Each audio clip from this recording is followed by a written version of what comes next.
আর নাম মনির, আর বাবার নাম আলী হোসেন মিরে। এরপর ও আই আমার পিছনের দরজা ভাঙবে, এরপর পিছনের দরজাটা আর ভাঙতে পারে নাই, তখন যাই আমার পাকঘরের দরজা ভাঙছে। পাকঘরের ভাঙিয়ে এরপর ভিতরে আর একটা বারান্দায় ঢোকার দরজা এই যে ভাঙছে। সে সময় আমি ঘরে খারাই দিয়েছি, ঘরে খাড়াই। হ্যাঁ, এরপরে দিন দেখি মন্দিরটা ভাঙিয়ে ঘরে ঢুকিয়ে যাইবে। সেই সময় আমি আটনের দরজা খুললে আমার ওই মেয়ে লইয়ে আর আমার একটা ননদ আছে, দুইজন রাত ধরিয়ে তিনজন হিন্দে দৌড়ে যাইয়ে সরাফের পাকঘর যাইয়ে বুড়েই করছি। ও হেই ভাঙচুর করছে, করতে করতে হেই পর আমরা 12:30 বাজে নামছি। না, একাল মনে করে তো মোরা নামছি একাল 2টা বাজে থানায় গেছি। নেশা খাইয়া এই অবস্থা করছে, ও হিরোইন খাই খায়, এই খাইয়ে নেশা খাইয়া ও এই অবস্থা করতেছে। এখন আমাকে বাড়িতে মারধর করতেছে, এখন আমাকে বাঁচায় না আপনারা।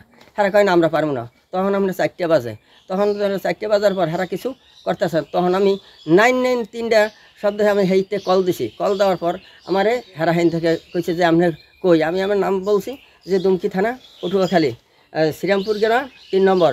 আমার এই নামে আমার এই অত্যাচার করতেছে সন্ত্রাসীরা, এখন আমাকে বাঁচায়। কইতেছে যে তুমি থানায় যাও। আমি থানায় আমার আসি, এখন হারা কোনো কাজ করতেছে না। কত মোবাইল দেখা কাছে দাও, অনেক যে অফিসার হবে হার কাছে মোবাইলটা দিয়েছে, 2 কথা হচ্ছে। শোনার পর এই মোবাইল আমার কাছে দিয়েছে, দেওয়ার পর এই আবার হেই এবার গুজগুজ করে কতক্ষণ নেবার এই একটু মেলা করে, একজন করে আরেকজন নামে, এরকম করতে করতে 5টা বাজে।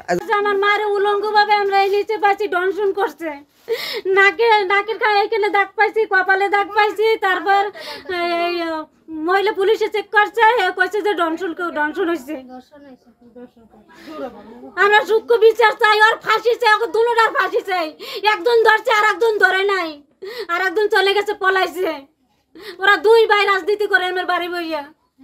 আমরা এই পেরাই এরমের করে টাকা চাই করে, কিন্তু এত বড় এরমের অত্যাচার আর কোনো সময় করে নাই। আজকে দেন কি করে ফেলাইছে। কালকে রাত্র 11টার সময় মনির আর মজেম আমাদের বাসায় ঢুইকা ভাঙচুর তাণ্ডব চালায়।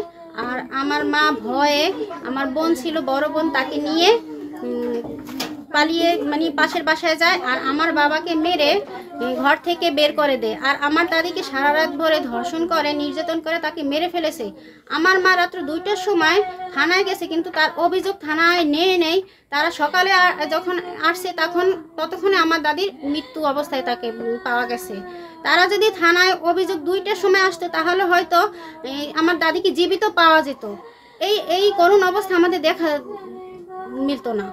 জনৈক পিয়ারা বেগম, 90 বছর বয়স। আজকে ওনার বসত ঘরে ওনার লাশ পাওয়া গেছে।